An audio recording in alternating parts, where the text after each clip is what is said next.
Oi, paz e graça. Eu quero continuar o desenvolvimento do raciocínio sobre capítulo 4 de Mateus, sobre a tentação de Cristo. Eu vou ler os versos a seguir, porque eu li do versículo 1 até o versículo 4, entre os vídeos 55, 56 e 57. Então agora eu vou partir para o 58 vídeo, que na verdade vai ser a quarta parte desse vídeo que fala sobre a tentação de Cristo. Está escrito assim, Mateus capítulo 4, a partir do verso 5. Eu vou ler do 5 ao versículo 8, que diz assim: Então o diabo o transportou à cidade santa e o colocou sobre o pináculo do templo. E disse-lhe: Se tu és o filho de Deus, lança-te daqui abaixo, porque está escrito: Aos seus anjos dará ordem a teu respeito, e tornar-te-ão nas mãos, para que nunca tropeces em alguma pedra. E disse-lhe Jesus: Também está escrito: Não tentarás o Senhor teu Deus. Novamente o transportou o diabo a um monte. Novamente o transportou o diabo a um monte muito alto e mostrou-lhe todos os reinos do mundo e a glória deles. Eu deveria ter ido só até o versículo 7, mas li até o versículo 8, por causa de um raciocínio aqui que eu não quero deixar passar em branco. A gente sempre faz análise da tentação de Cristo, mas se ignora algumas coisas, né?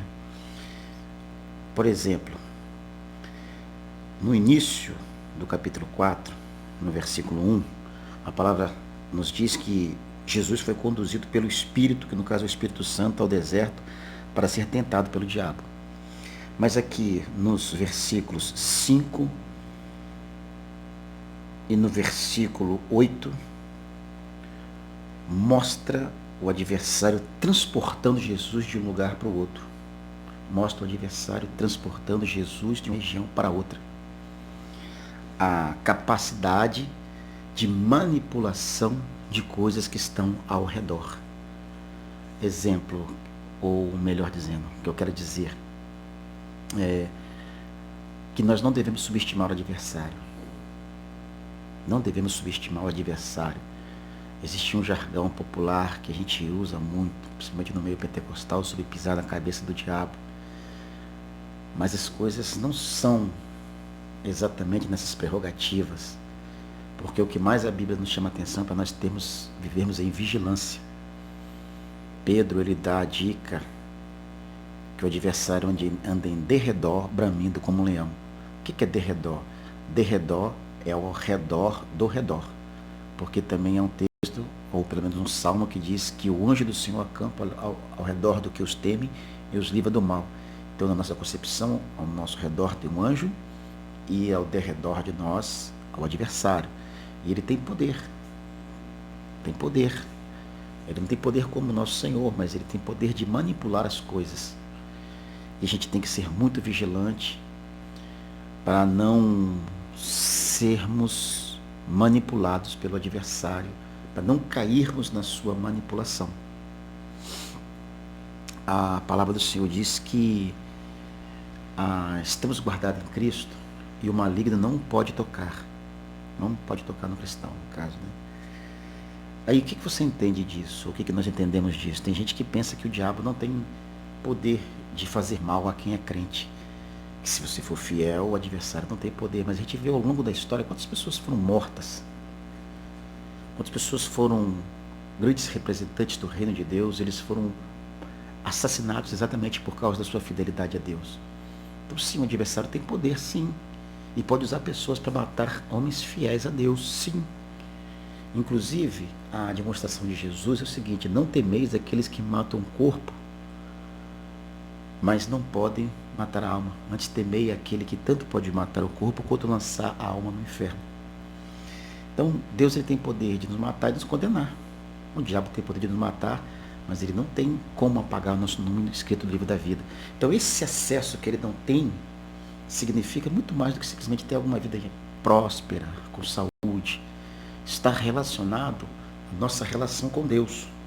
Aí a pergunta que o apóstolo Paulo faz lá em Romanos, no capítulo 8, daquilo que a gente chama de o hino da vitória, né? Alguns chamam isso, né, de hino da vitória, ou cântico da vitória, do Romanos capítulo 8, do versículo 31 ao 39, que tem aquele célebre texto, né?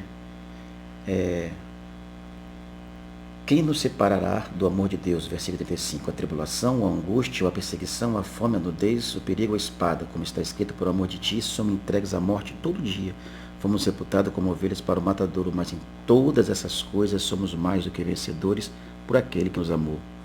Porque estou bem certo de que nem a morte, nem a vida, nem os anjos, nem os principados, nem a potestade, nem o presente, nem o porvir, nem a altura, nem a profundidade, nem alguma outra criatura nos poderá separar do amor de Deus que está em Cristo Jesus, nosso Senhor. E esse é o ponto que não se pode tocar em nós. Nada pode abalar nossa comunhão com Deus. Nenhuma enfermidade, nenhuma ação maligna. Mas nós somos sujeitos a todas as coisas aqui na terra, como qualquer pessoa é.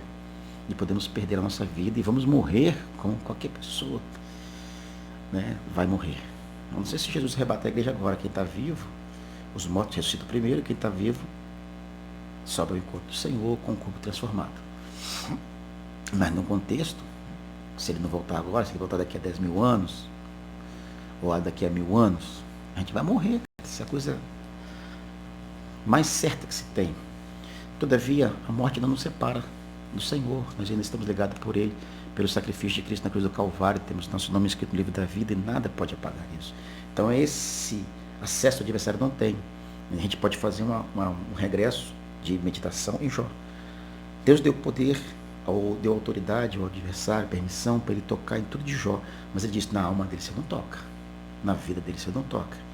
E não é a vida em termos de viver ou morrer. É naquilo que dizia respeito à comunhão com o Senhor. O diabo teve acesso a tudo ali. Teve acesso a tudo. Mas o centro de Jó, onde Deus estava residindo, ele não teve acesso. Esse acesso a nós ele não tem nesse nível. Seja de provações, de tentações. Todo aquele que verdadeiramente tem um reino dentro do seu coração, esse lugar é inatingível, é inabalável. Quem crê, quem conhece, quem entende o Evangelho, quem entendeu o projeto de salvação, a justificação no sacrifício de Cristo, cara, todas as coisas são banais e passageiras. Se vier alguma coisa de lucro para nós, de bônus nesse tempo presente, beleza, vamos usufruir. Se não vier, isso nada de aterrorizante tem poder de nos separar do amor de Deus que está em Cristo Jesus. Então esse acesso aí o adversário não tem. Não tem como ele tocar nessa área. Mas na demais coisa ele pode manipular pessoas, manipular circunstâncias, nos colocar em situações difíceis, situações muito difíceis. Ele pega Jesus aqui no versículo 5 e transporta Jesus para o pináculo do templo e faz a segunda tentação, usando a Bíblia, distorcendo como é a visão que ele tem da palavra de Deus, uma visão distorcida. Se tu és o Cristo, se tu és o Filho de Deus, lance-te daqui abaixo, porque está escrito, aos seus anjos dará ordem a teu respeito e tornar-te-ão nas mãos para que nunca tropeces em alguma pedra. Ou seja, ali, essa provação, esse segundo estágio da provação, qual era o objetivo dessa tentação aqui do versículo 6? Ele estava tentando Jesus a fazer abuso, a usar de forma indevida as promessas de Deus sobre sua vida como Jesus, como Cristo, como Redentor, como Messias prometido. Havia promessas sobre o Messias. E o adversário queria manipular Jesus com o objetivo de Jesus, de fazer Jesus, o objetivo de induzir Jesus a agir de forma irresponsável com relação às promessas que tinha. Havia promessa? Havia promessa. Mas nem por isso Jesus abusou das promessas que tinha. Até porque ele sabia que veio para morrer. Isso aí exatamente o adversário não tinha essa... Tipo, a promessa que ele teve, o grande acesso, é que alguém esmagaria a sua cabeça. Então ele pensa na luta, perdendo a luta, mas ele não tinha como imaginar que seria na morte a vitória, como foi. Mas dentro disso aqui ele faz uma tentação de suicídio a Jesus. Lança daqui abaixo, você tem promessa. Se você realmente é esse filho de Deus, tem uma promessa. Ele não vai deixar você se quebrar.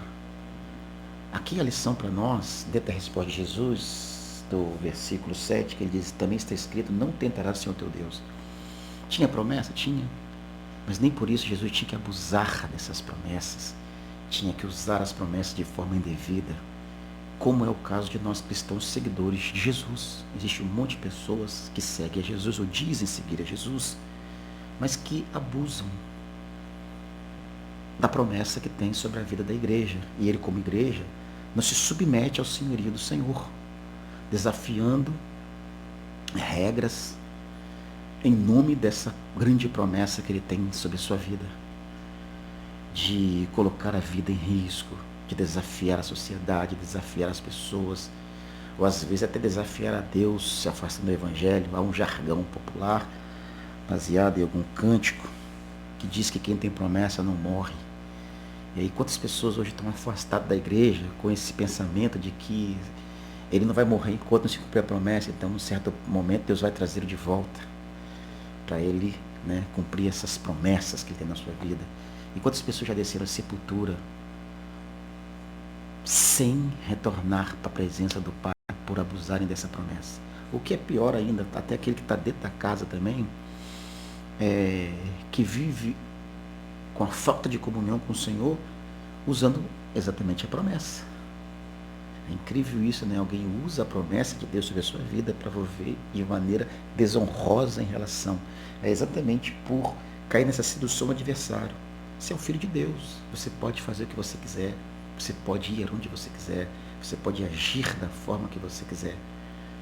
E a pessoa lança a mão de certas coisas. Claro que existem muitos dogmas religiosos, que não é o caso do assunto aqui, mas como cristãos, nós não devemos desafiar a Deus, testar a Deus, de forma alguma, mas devemos nos submeter ao Senhor, submetermos ao seu senhorio, na obediência, na prática da fé, para que Ele possa sim cumprir a sua promessa sobre as nossas vidas, para que assim sejamos abençoados por Ele, dessa caminhada, para chegarmos até o final dessa jornada que fora proposto conosco, não cair nas seduções do adversário. E nessa área aqui, o adversário já conseguiu fazer muitas pessoas a se suicidarem espiritualmente, a morrerem espiritualmente, por abusarem das promessas que tinham sobre as suas vidas. Por exemplo, Salomão. Salomão é o grande exemplo aqui. Sobre Salomão tinha uma grande promessa. Ele pediu a Deus um sonho, uma visão, sabedoria para reinar. E Deus disse que não só daria sabedoria, como daria-lhe riquezas. E quando veio sobre ele essa oportunidade da administração por sabedoria, ele administrou tudo de uma forma incorreta. No início começou bem, mas foi indo mal. Como assim mal? Salomão se tornou um dos piores reis da história de Israel, oprimindo o povo, fazendo Deus até levantando Deus para fazer uma promessa a alguém chamado Jeroboão, de que dividiria o reino e daria 10 tribos a Jeroboão, e só preservaria 2 tribos por amor a Davi, e não por amor a Salomão, porque Salomão já tinha passado da cota. Então, não queira abusar da promessa do Senhor sobre a sua vida, porque isso pode ser trágico. Jesus não abusou da promessa que estava sobre ele e disse, também está escrito, não tentarás o Senhor teu Deus. Então não venhamos tentar a Deus, não venhamos de forma alguma. Deus a ninguém tenta, e ele não pode ser tentado pelo mal. Então não cai nessa, devemos ser vigilantes como Jesus. Essa aqui foi a segunda tentação. A próxima a gente fala da terceira tentação.